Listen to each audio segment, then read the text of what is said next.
Hé papa, enfin je suis soulagé. Plus de douleur d'articulation ni dans la poitrine, plus de fièvre, plus de vertige et je respire normalement. C'est quoi ton secret? Oh mon fils, j'ai beaucoup souffert à cause de ton état de santé inconfortable dû à cette maladie appelée anémie SS. Grâce au centre de recherche scientifique hospitalier NIECA et de son produit BET, ton état de santé s'est amélioré et ton tout dernier examen de l'électrophorèse montrait AA au lieu de SS. BET-SS, c'est un produit rénovateur des cellules sanguines falciformes et très efficace dans les traitements de l'anémie SS. J'ai une santé de fer. Peut-on vraiment guérir de l'anémie SS? Comment attrape-t-on l'anémie SS? Le centre hospitalier de recherche scientifique NIECA, situé sur l'avenue Kisangani numéro 8 dans la commune de Ngaba, référence maison communale de Ngaba, vous attend à bras ouverts et bienvenue à tous pour des solutions efficaces. Bande Kobalandi nyonso ya rumeur de Kinshasa. Bisika nyonso bozali kolo zambalo la pambola bino parce que bozali belé ou bozali kolanda biso et bozaki causer la communication na biso depuis samedi. Tozala quitté parce que tozala qui empêché, tozala makamuso ko sala mais toujours pour Mboka. Mais comme Dieu du ciel ne dort pas, azali kopé sa biso mbeka ya bayini na biso sur un plateau d'or. Biso na mboka oyo tozana likambo mutu akoko kosa biso lelo te parce que toyebi ebele. Je viens ici parler d'une femme sans cœur, une femme qui n'a même pas honte, une femme qui pouvait se taire, mais une femme qui veut parler au milieu des gens. Pourtant, elle est elle-même le problème. Je parle ainsi d'une femme qui s'appelle Olive Lembe. Olive Lembe azui maloba. Na kati activité à Salaki Obabengi Initiative Plus. Azali koloba ke tozali kosenga mokonzi mboka abwa kalisu la justice ou tozali ko considérer le comme justice sélective. Tozali komona keza justice ezali ko kene na sens moko ya kokanga kaka batu ya pouvoir ya kala. Alors tozali ko senga ye justice moko équitable pour na batu nyonso. Voilà pourquoi na bengi ba avocat nyonso pour tout ça la collectif des avocats au bakolo bela les 100 voix na kati ya Congo. Alors bazali na bukamba minangai mama Olive Lembe. Donc place nazala qui moté me pasuki ngai maina makile sangani, je me suis dit que voilà une femme sans honte, une femme sans cœur qui vient encore injurier une fois les Congolais, une femme qui vient encore mettre quand même le couteau dans la plaie. Comment okoki koloba biloko ya boye liboso ya bato? Yo Madame Olive Lembe, oyo koyebisa biso lelo comment ba sans voix ba existaka. Oyo koyebisa biso comment justice ezali sélective. Conseiller ya mutu nyonso atambulaka mobali azaka d'abord mwasi na ye. Mobali na yo azali kosala mabe na mboka oyo. O conseillaka ye nini? Azali kotika corruption ezali komatati na degré wana. Oyebisaka ye nini? Biso toboyi te initiative plus na yo. Toboyi initiative plus te. Tondimi initiative plus, mais toyebiso boyi. Nous sommes victimes. Bisonde tokoya koluka bavoka na yo basambela biso. Ba faire tozana ngo ezali plus de 5. Mais tu connais d'abord dans 5 dossiers où le collectif des avocats na yo ba ke kosamba devant l'État. Dossier à liboso au kopesa biso ba avocat. Ba ke kosamba na tina ya affaire ya Rossi Mukendi. Ba yebisa biso nani abomaka Rossi Mukendi. Nous avons besoin de tes avocats pour que ba défendre biso. Dossier mi balé to koya opesa biso ba avocat na yo. To kene na justice ba ke kosamba. toyeba Thérèse Kapangala akufa ndenge nini banani babomaka ye il faut bakota na boloko. Nous voulons tous, excusez-moi, nous voulons tous une justice équitable. Si vous voulez que la justice soit équitable, commençons par ces deux cas que je viens de citer. Tobaxi, troisième cas, ezali cas ya Floribert Chebeya. Avocat na yo madame Olive bakoki ko salisa biso. Tokende lelo na justice bayebisa biso comment Floribert Chebeya akufa na Fidèle Bazana. Soki justice akati makambo alakisi biso nani abomaye. Là nous allons continuer à prendre vos services. Troisième ou quatrième cas, plutôt quatrième cas, au compé sabiso avocat na yo basamba bayebisa biso comment Mamadou Ndala Armand Tungala Etungulu plutôt bakufa. Et soki aussi si cinquième cas oyo yakamuna sapu Bundu ja Congo na Congo central bakufa ndenge nini nani azalaki auteur pour justice musala na yeko kombola makambo wana avant yango esila tokoyebiso lisusu avocat na yo tozi ba parents nyonso oba na bango bakufa na opération likofi. Il faut ba mama wana na ba papa na ba telema oyo ba mona mwana na telemi parce que azaki na sukebele ba betie munduki oyo pozwa ye ba lobino ko zoye te sur l'instruction du chef de l'État mais c'est Joseph Kabila Kabange mutu moko taza na droit ko simbe bembe wana batona bazali ba kununa il faut bakufa. En ce moment là biso tokolo ba voilà justice na biso et ju pena adversaire ya Malonga initiative plus pour avocat wana bazali côté le mela justice sélective. Bolimbisi na lelo pona mongongo bokolimbisa na plutôt c'est que je voulais dire na otukoloba mingi na plus de 3 parlements na Tongo bandaki na de bonhomme o bazaki en direct ba monaki ngai na sisi na ke na terrain ya Bouddha na Lungwe na ye liboso ya nani comment on appelle l'échangeur na TIP lisusu na Lungwe wana nde bomoni na studio bokolimbisa ke mongongo na ngai ezali comme d'habitude te. Donc mes chers amis, nous sommes disposés de faire place na collectif ya Madame Olive Lembe, collectif des avocats où il faut basamba pour les sans-voix. Alors les sans-voix sont là. Moi c'est Chebeya, moi c'est Rossi Mukendi, famille à Thérèse Kapangala, famille à Boteti, famille à Fidèle Bazana, famille à Armatungulu, batuana tout bazali ba sans-voix. Nibali bakufa, ba papa bakufa, bakufela bana, bazala na mutu alobela bangote. Nintete ke état de droit autochelelo. Mais comme état de droit et la justice, Olive Lembe kanisi batuana, tolini comment na Olive Lembe na initiative plus na ye, na batutu wana ache comme des avocats, baya ko samba pona bakaya batoyo. Soki na basambi pona kaoyo te, eloko wana existe na Congo te. Mais tout ça, c'est Dieu du ciel qui est en train de réveiller le peuple congolais. Le peuple congolais, à un moment donné, Azaline conseille quelque chose et son contraire. Mais Dieu est capable d'utiliser quand même, va transformer même idée à moto. Bati na moto à s'exposer.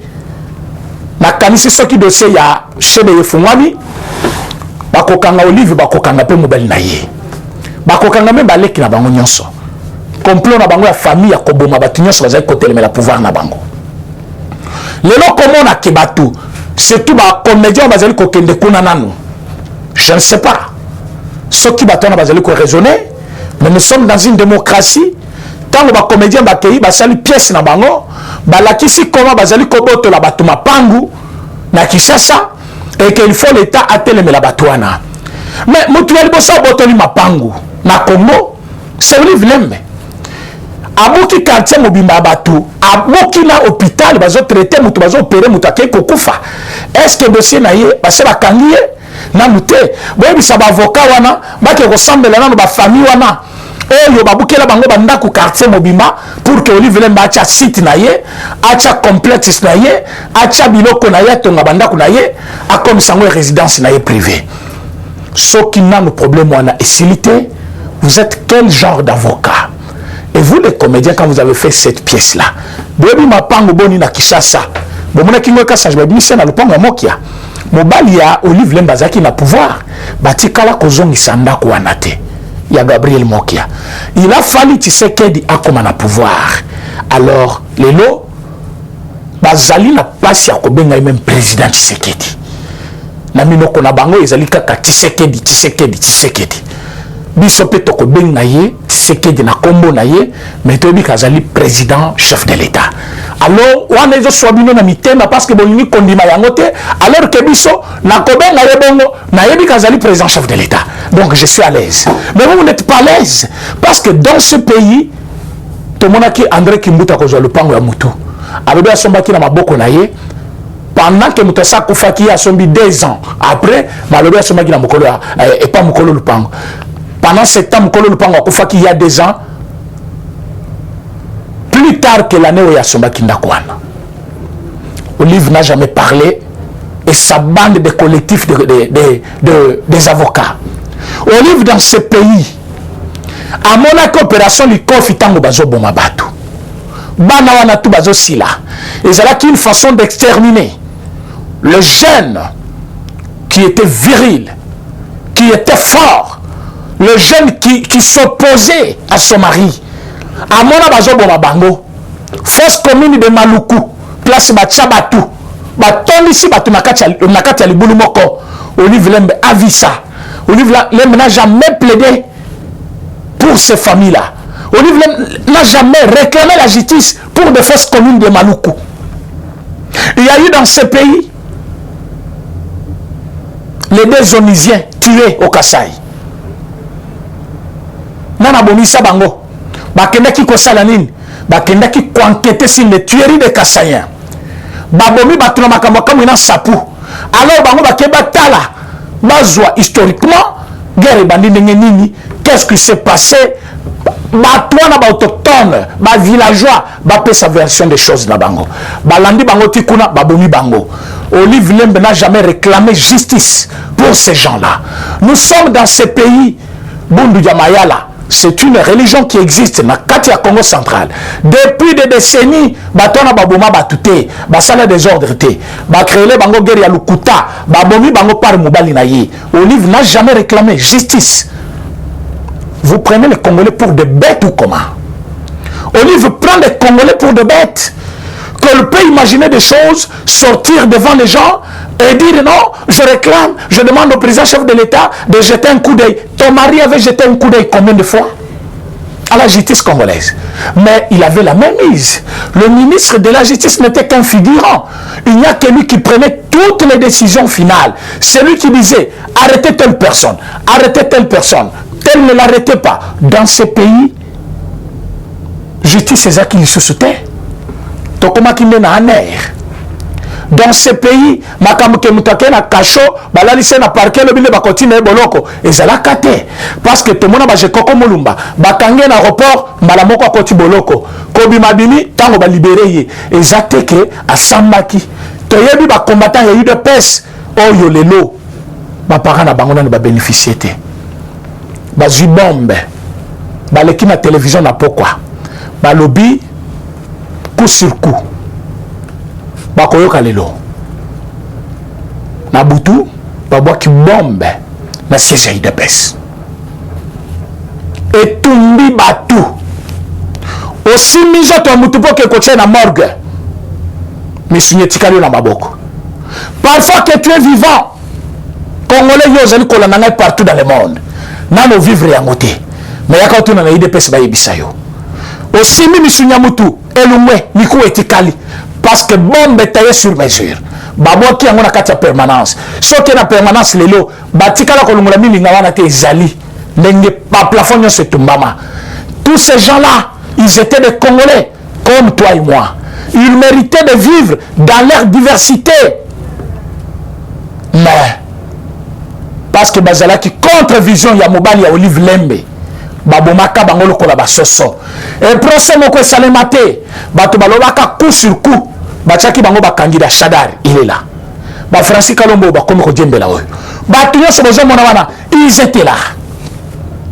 Ils n'ont jamais réclamé justice pour ces militants de l'UDPS tombés dans leur propre résidence. Bazaka libandate, ezaka na marche te, bakena ko sala le côté, baboma mutute, mais ba ko bomela bango na kati ya permanence. Olive n'a jamais réclamé justice. Les avocats d'Olive, Lembe Kabila, il faut babanda par kotunaye. Tango mobile n'azaki na pouvoir. Batuboni bosale la bango justice. Par contre, tous ces gens-là, oyo bakomi kokima kimalelo, ko réclamer justice. Kalev Azakiwana, un grand tueur. Johnny Numbi, oh le loi Zali en fuite, il était là, grand tueur. Les lots, il réclame la justice. Vous connaissez la justice? Vous connaissez la justice? Les lots Kalev va comme Goluka, à l'obino, Bachanga est dans des conditions qu'il faut pour que na samba. Je ne vois pas pourquoi Kitenge peut être en prison. Est-ce que Kitenge Makamaloba qui contre le parquet Zalukuta, ce Zalukuta, Mokanda au Kalev va commis le 31 juillet. Nana yaki ko remettre Mokanda wana. Tout le monde a les réseaux sociaux. Mokanda wana est adressé na procureur près la cour de cassation, quelque chose comme ça. Je vais jeter encore un coup d'œil. Mon document wana, Kalev plaide. Kalev veut qu'il soit mis dans de bonnes conditions pour Samba abîmer sa vérité.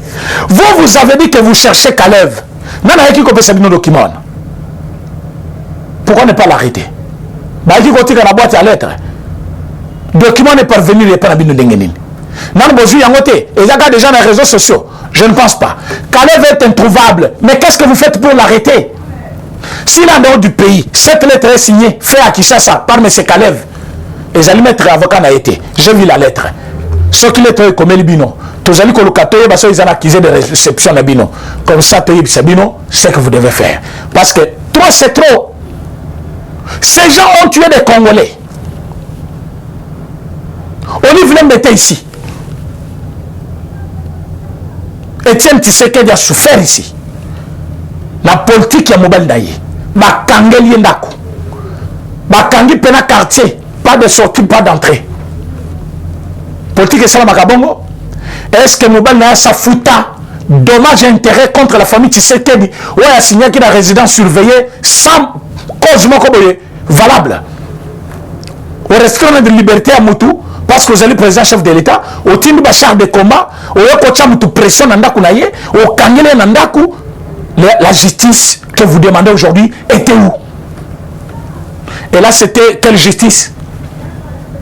Inclusive. Ou quelle justice?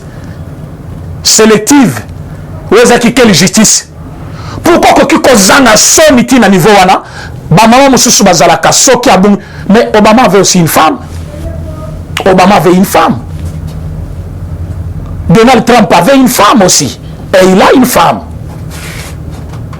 François Hollande a une femme. Ces femmes-là ne sont pas restées sur la scène politique comme cette dame qui pense qu'elle est plus que toutes les femmes congolaises, qui parlent tous les jours, qui critiquent tous les jours, mais qui ne proposent rien. Par contre, alors, vous peut mettre un point de vue. Général Monkoto akendaki katanga na kashamata basolna mobile na yo une journée na ndako tango zongi lelo azawapi batu nyonso bayaka kingaka te pa na bino balie na bino lelo bazawapi na messe na bino wana gardozo mambakendaki lelo azawapi. Finalement qu'est-ce que toi tu dis à ton homme là au niveau na ba congolais bizengi parce que bayebisi bino état de droit ozana mbongo kofunda batu na justice na yo kofunda yo zo funda batu makambo yo salana na sambisa yo ozana sommité. Une dame sans cœur.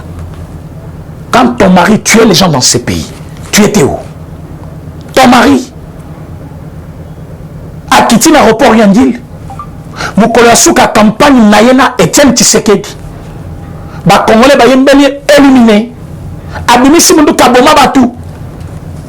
vidéo et tambola bo effacer sur internet le nom musala na comme ya kofunda batu au livre ma comme mo fundi ya batu mais tant que bozaki na pouvoir qu'est-ce que vous avez fait na bato bazaki kofunda na justice problème ya botete et sukawapi problème ya chebe et sukawapi et zo bandela ndelelo mais vous avez eu 18 ans de pouvoir banda baboma batuana justice ni bino bo influencer qui peut salema lelo vous demandez à président Félix au président chef de l'état à qui influencer justice qui vous a dit mais la séparation de pouvoir bozaki kolobatan bozaki na parlement parce que tant le mobile dans la majorité parlementaire ils nous ont parlé de séparation de pouvoir on a lelo ekiwapi pour que le président chef de l'état vous allez continuer à qui interférer dans l'affaire judiciaire oko kaki kobanda lokola fali enani ndeko Kofi Olomide alobi le lobo bimisile ba photo nenga yaki ko adhérer na kingakati nenga adhérer ki na peut perdre ce problème muto ko adhérer na parti lobi alongwe Kofi alobi alongwe akomi epaya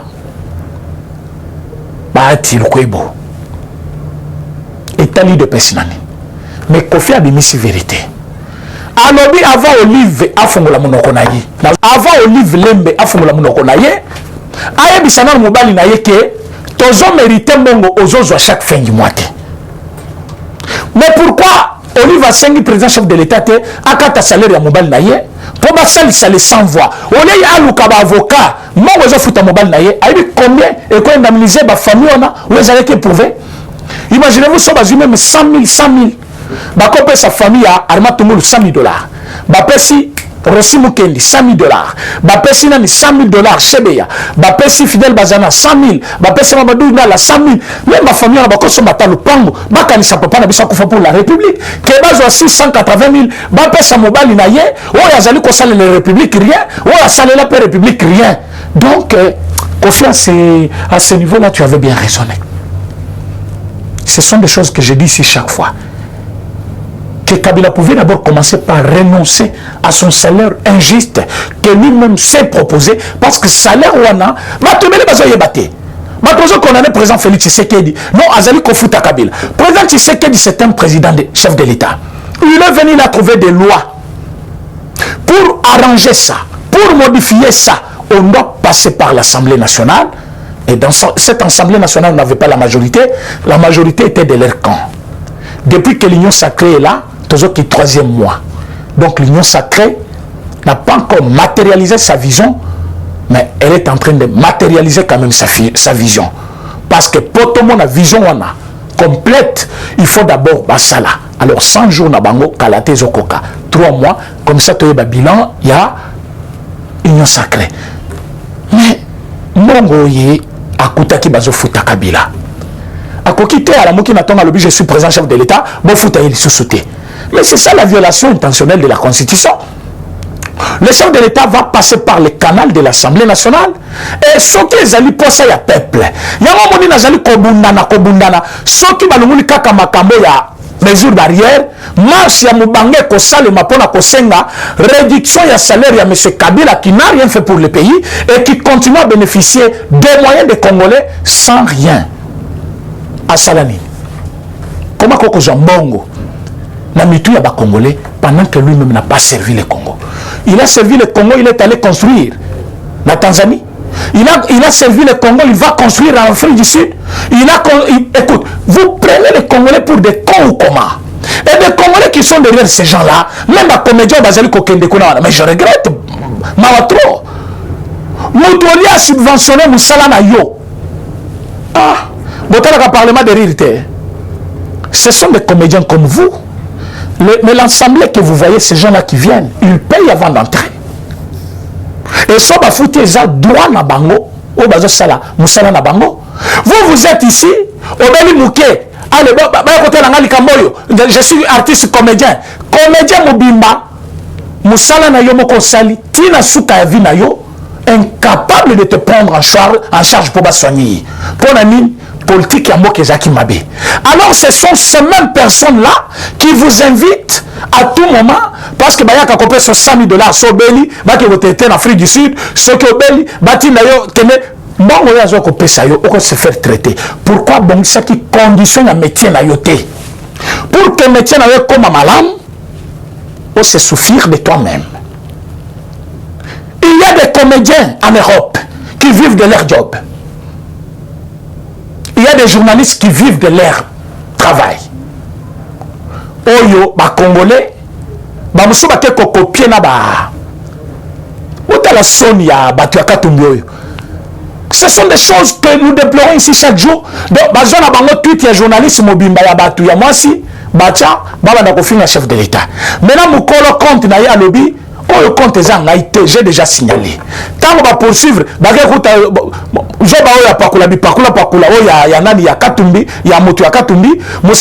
chef de l'État na compte.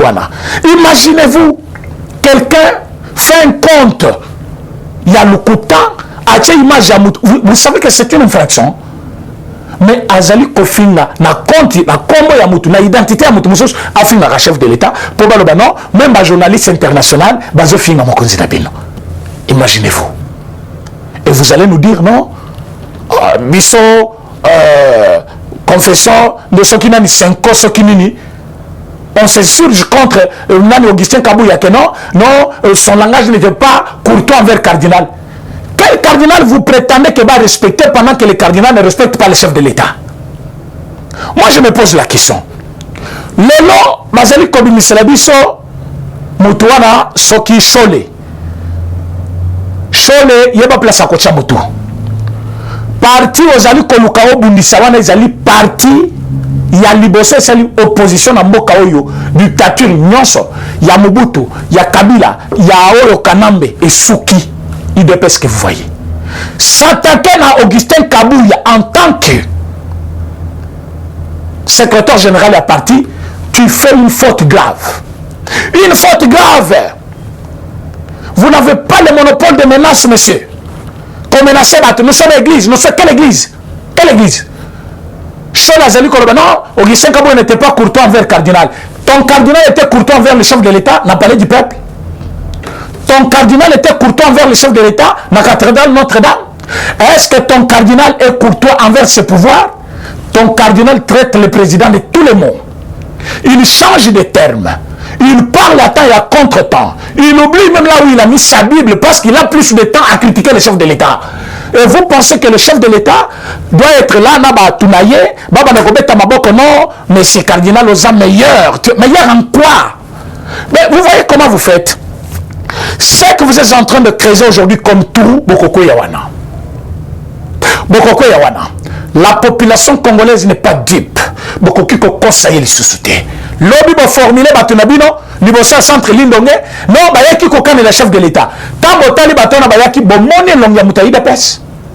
Bomoni Ngai. Bomoni Sol, soit Bomoni Yokason, soit Bomoni Gili, soit Bomoni Nan. Mais Batuazo Kamba Parlement de Boubangouanat.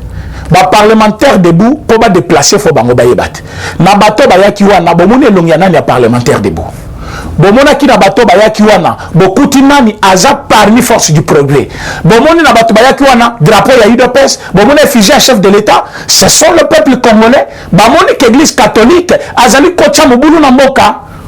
Église catholique azo 5 élections.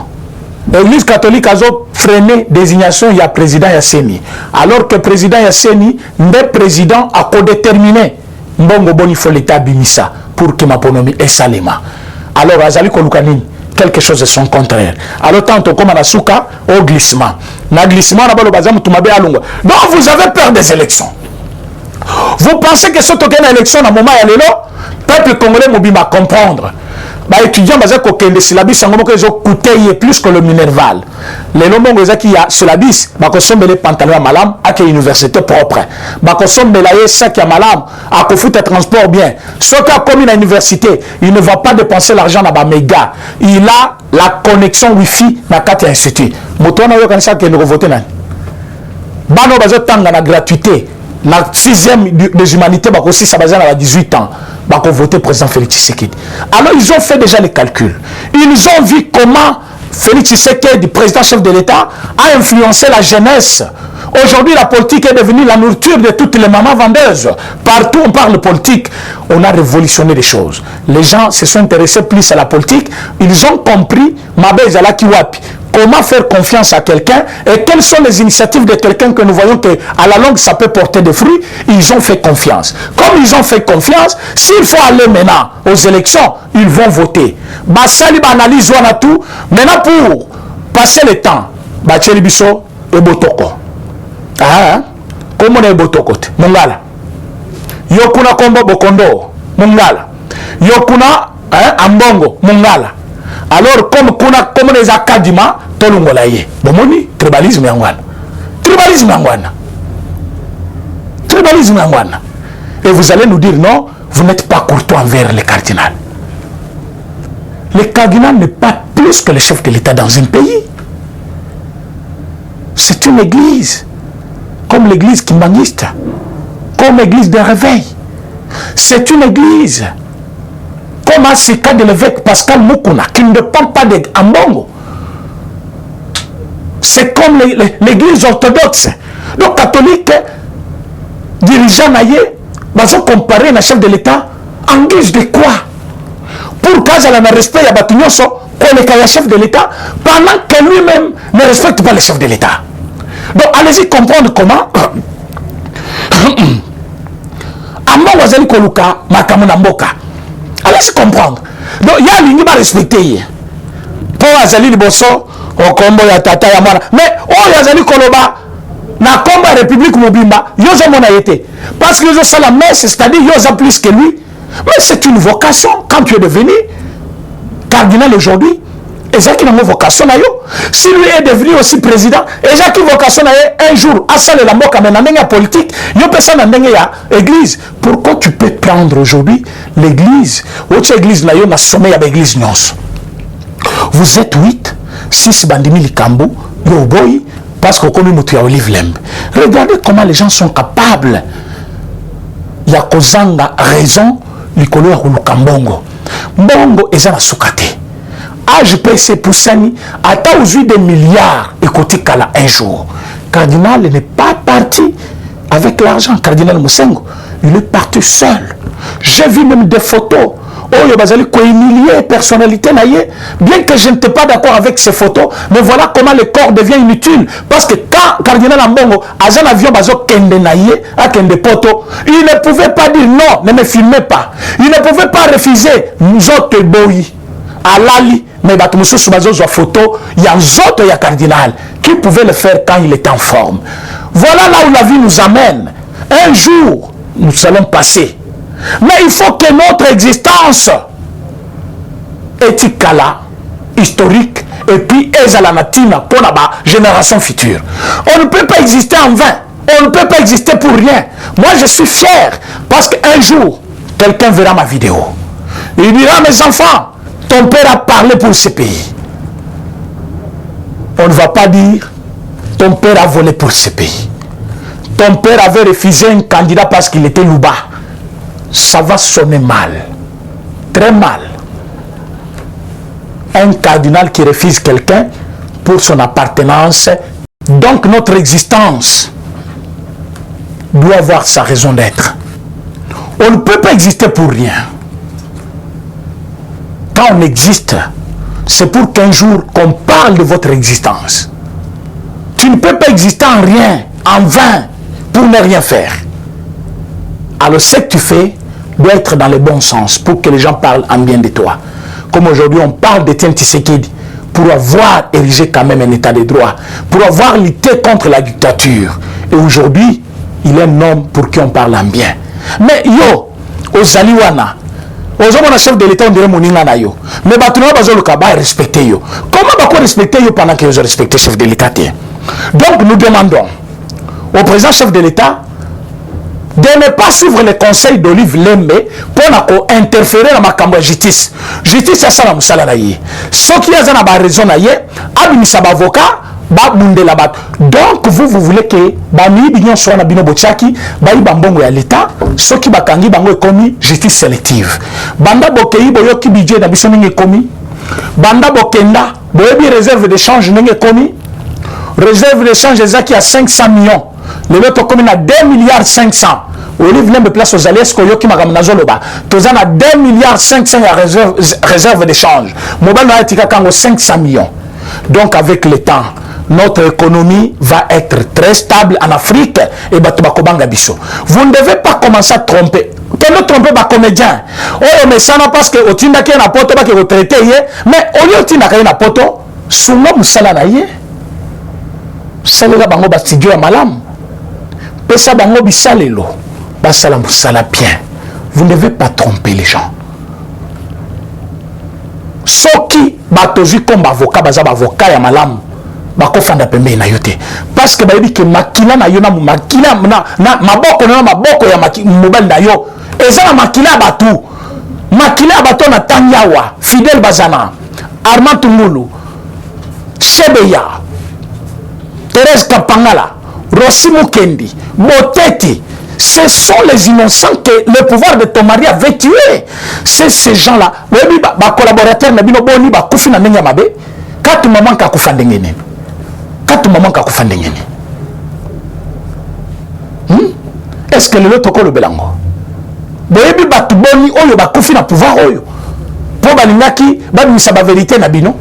Et quand les vieux n'ont pas de senga, ba protéger, pour la vérité ya kobimisa, abimisa ba vérité. Azo senga ke batia na ba conditions qu'il faut. On dirait ya tchaki batu na condition wana, tango azaki ko boma batu.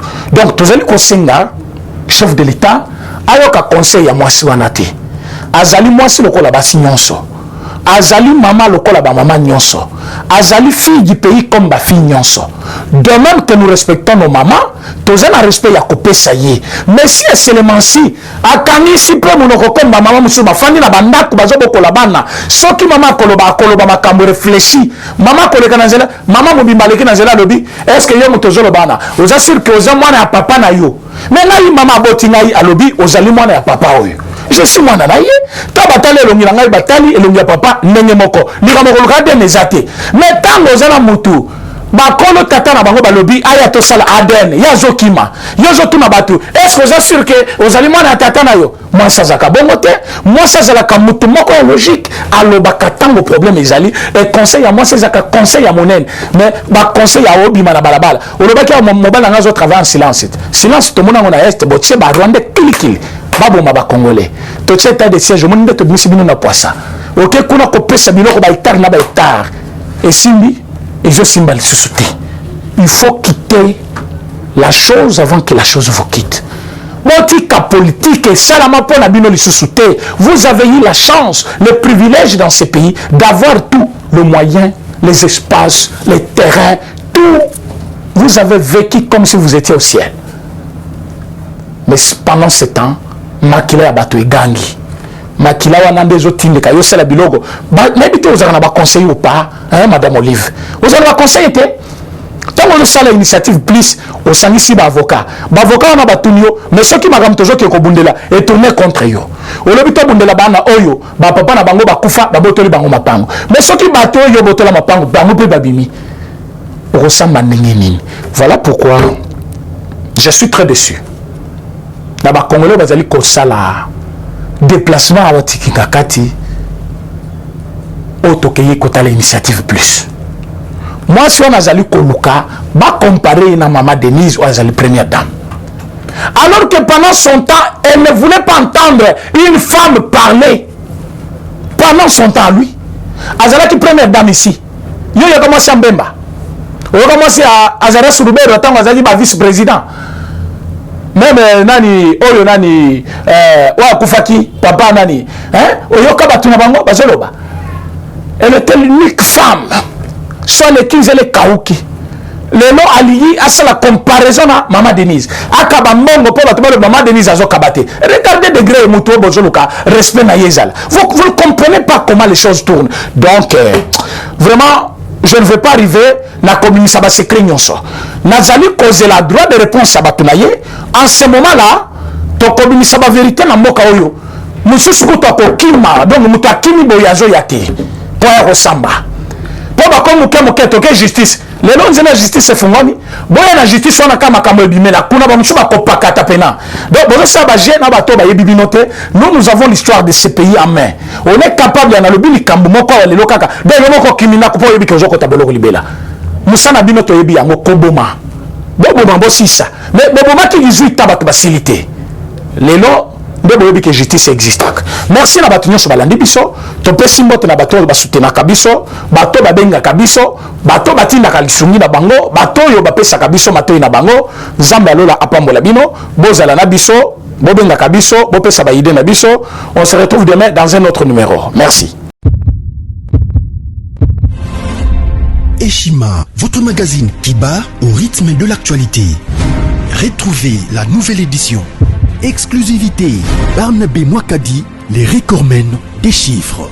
Jamais la forte mobilisation des recettes et les performances de la Direction générale des impôts n'ont défrayé la chronique comme c'est le cas maintenant. Des exploits jamais réalisés sont atteints depuis la nomination du nouveau directeur général Barnabé Mwakadi Mwamba. Classé meilleur élève par l'inspection générale des finances en mobilisant 1100 milliards de francs congolais pour le mois d'avril, le directeur général Barnabé Mwakadi a sorti les grands jeux en mettant en pratique ses 27 ans de carrière au sein de la DGI. Il connaît les secrets des chiffres. En un an, plusieurs avancées sont réalisées. La traçabilité de recettes grâce à la numérisation et la digitalisation de la procédure des déclarations et paiements d'impôts, l'amélioration, les renforcements de capacités humaines et institutionnelles, la lutte contre la fraude fiscale. Le directeur général de la DGI, Barnabé Mwakadi Mwamba, veut répondre au mieux à la vision du chef de l'État Félix Tshisekedi grâce à une gestion orthodoxe. Focus, José Mpanda, blanc comme neige. Interpellé par l'Assemblée nationale, le ministre de la Recherche scientifique et innovation technologique a réussi à démontrer le réel problème de l'observatoire volcanique de Goma, mais également la nécessité pour l'exécutif et l'autorité budgétaire d'accorder à la recherche scientifique la place qu'elle mérite sur le plan budgétaire. Parité de Joseph Kasavubu à Félix Tshisekedi, les premières dames et les rôles prépondérants. Nation, Bukanga Lonzo, quelle suite après les refus de la levée d'immunité du Sénat? Enquête, l'Office congolais des contrôles se perd dans sa mission. Et Shima revient sur l'histoire des leaders africains assassinés, les forces et faiblesses de la RDC dans ses relations internationales. Culture, rituels et coutumes des Bashi. Retrouvez l'intégralité du magazine Eshima dans les kiosques. Eshima Magazine, un nouveau standard d'information.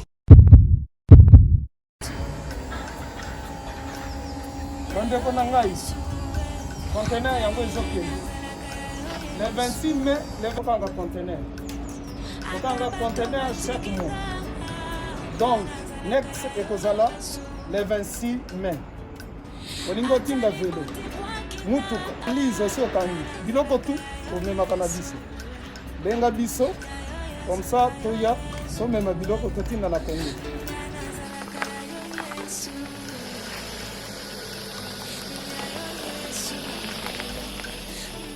Bandeko kari yango oyo touti kozongo ezokende Kinshasa, oza na mutuka pesa biso ezokende.